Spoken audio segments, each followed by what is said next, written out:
Hello and welcome, you cozy couch potatoes.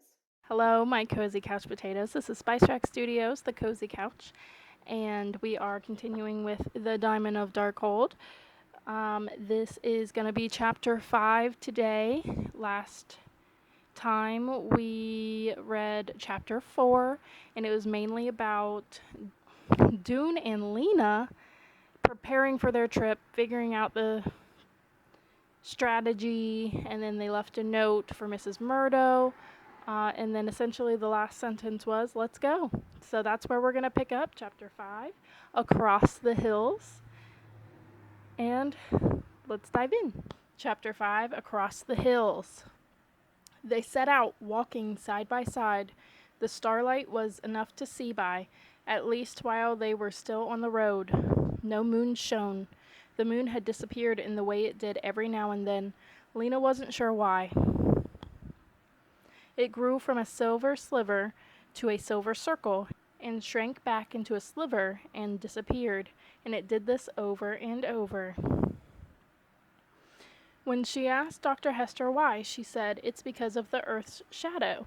But the doctor was in a tearing hurry that day, rushing off to help someone who'd cut himself with an axe, and that was all she said before dashing out the door. The night was utterly still except for their footsteps on the road. No birds sang at this hour. On the left, the black bare branches of the trees stood against the slightly lighter black of the sky. On the right, the fields stretched away, scattered with the dead tomato vines that had been left to lie where they fell after the harvest. For a while, Lina and Doon didn't speak. They walked quickly and steadily until they were beyond the last fields and the last outlying houses of the village. Lina could feel the cold air traveling down into her chest with each breath. The tip of her nose was cold, and the tops of her ears. She pulled the knitted hat she was wearing farther down. It was thrilling to be out this early, starting an adventure, striding along through the darkness with Doon. But still a sense of uneasiness stayed with her, like something growling softly in the pit of her stomach. After a while, the sky behind the distant mountains faded to a lighter shade of black, and then to a shade lighter still, and then to a beautiful deep blue-green. The sun's coming up, Lina said. They watched as they walked. A brightness appeared above the line of the hills, first a dim orange and then a blazing yellow, until at last the gold eye of the sun sailed up from wherever it had been, and the whole world filled with light. Lina took a long deep breath. It's so beautiful, isn't it, Doon? Even in winter, when everything is brown and gray, this place is still beautiful. Doon gazed out across the grassy meadow to where the trees began at its farthest edge. It's beautiful, he said, but hard to live in. Are things so hard everywhere, I wonder? Maybe there are places in the world where life is easier. Where people live happily ever after, Lina said, thinking of the book Edward had shown them. Maybe this quest they were on would bring happily ever after to Sparks. Doon shaded his eyes with one hand and squinted upward. We need to go northeast now, he said, toward the mountains. Remember how we came across the squash fields when we arrived here? They're over that way. The going was harder after they left the road. Their feet turned on the rough clumps of earth, and mud clung to their shoes. Soon the way began to slope upward, and a while later they came to the top of the ridge of hills. Lina stopped here and turned around. This is where we first saw the town, she said, remember? They gazed down at it. It looked very different now from when they'd seen it the first time. 9 months ago. Then a carpet of green had covered the hills, and the little buildings had looked peaceful beside their thriving fields. Now the fields were bare, and a haze of smoke hung in the air. The houses and shops had a huddled look, as if they were crowding together to keep warm. They walked for a long time, perhaps an hour, perhaps more.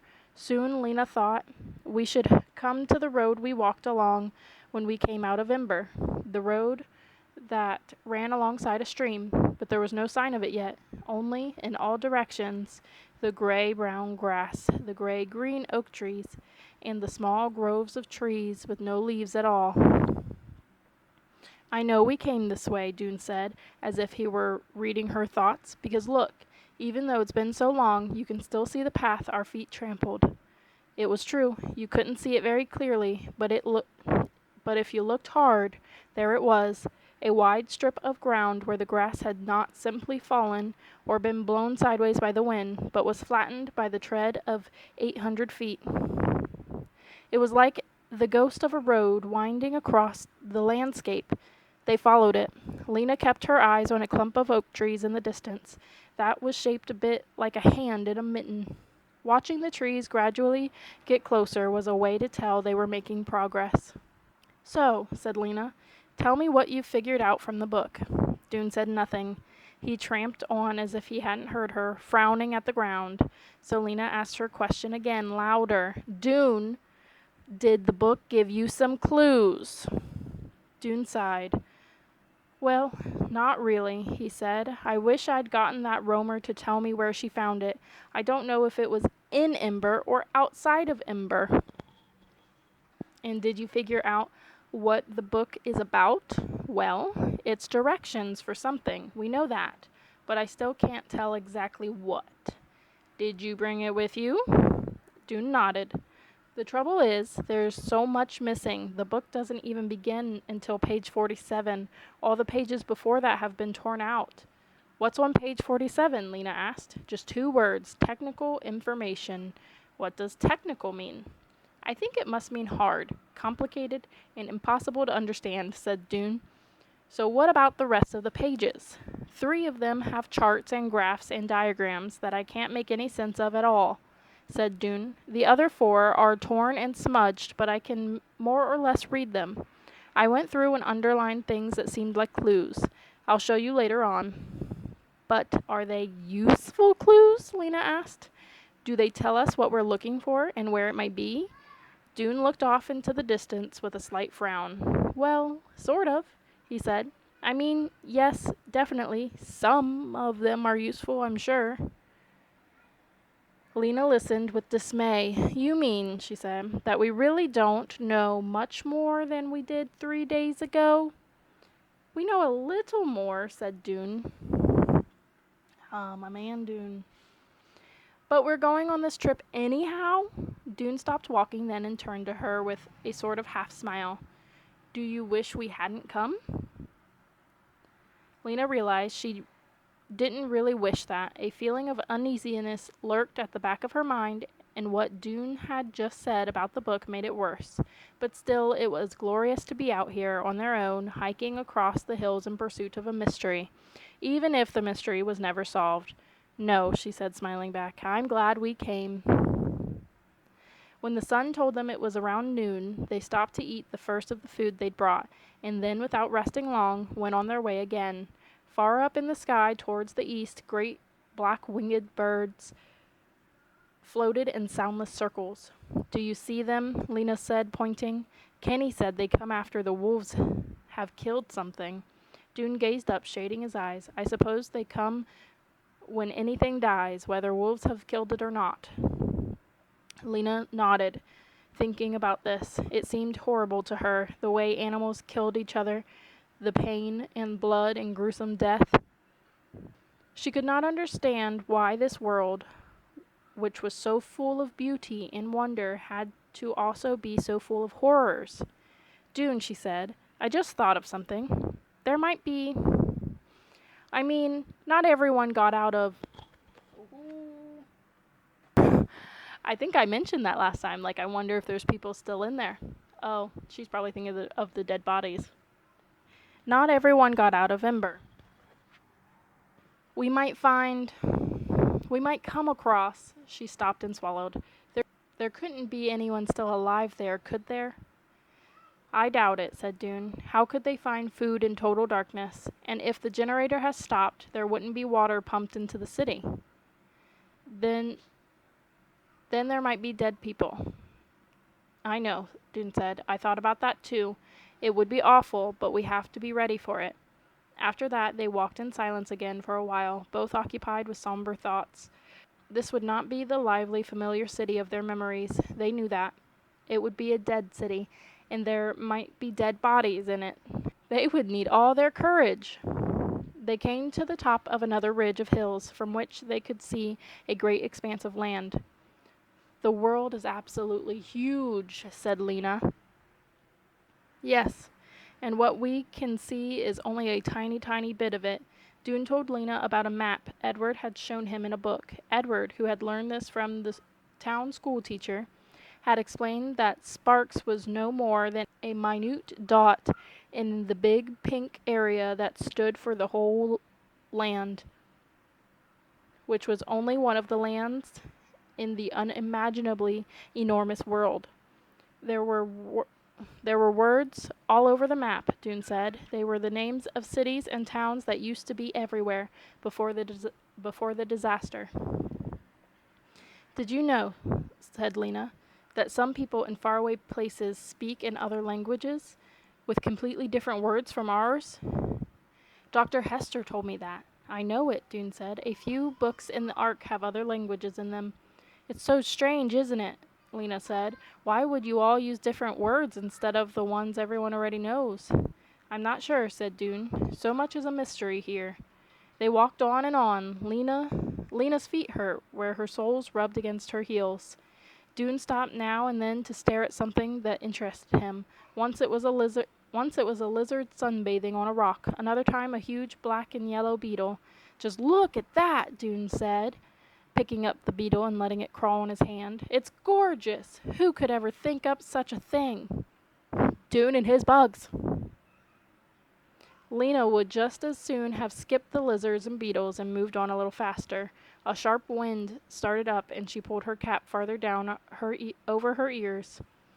It seemed to her they'd gone a tremendous distance, and still their goal wasn't in sight.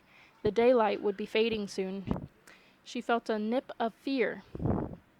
But a little later, they came to the stream that the refugees from Ember had followed on their first trip, and the broken, weedy road that ran beside it. Then they knew for sure they were on the right track. They circled around the base of a great rock that thrust up out of the ground like a giant's shoulder, rising in rounded humps higher than they were tall. I think I remember seeing this rock when we came out of Ember, Lina said, after we'd been walking only a little while. Doon thought he remembered it too. We should be there soon, he said. The sun sank lower in the sky, and the gray twilight settled down. Night was coming. Lina thought of the warm kitchen at home and shivered. 10 or 15 minutes later, they came to a place they instantly recognized. There it is, Lina cried. She put down her pack and ran forward up the slope, with Doon right behind her. It was the strangest feeling to be here again, to see that opening in the mountainside that had been their gateway to a new world. It looked the same, a dark hole in the rock, big enough for a wide wagon to go through. They peered inside. Had anyone been here since that day they came out from Ember? If so, there was no sign of it. Maybe a wanderer took shelter in here now and then from the rain. Maybe an animal slept here sometimes. But all they saw was the empty cave and the path leading inward and down. Think if we'd come out in the winter instead of the summer, Lina said. We might not have seen the moon or the stars if it had been a cloudy night, and the grass wouldn't have been green, and we'd have been cold. And even if we'd seen the fox, Doon said, he wouldn't have had that plum in his mouth, and so we wouldn't have seen to eat the plums ourselves.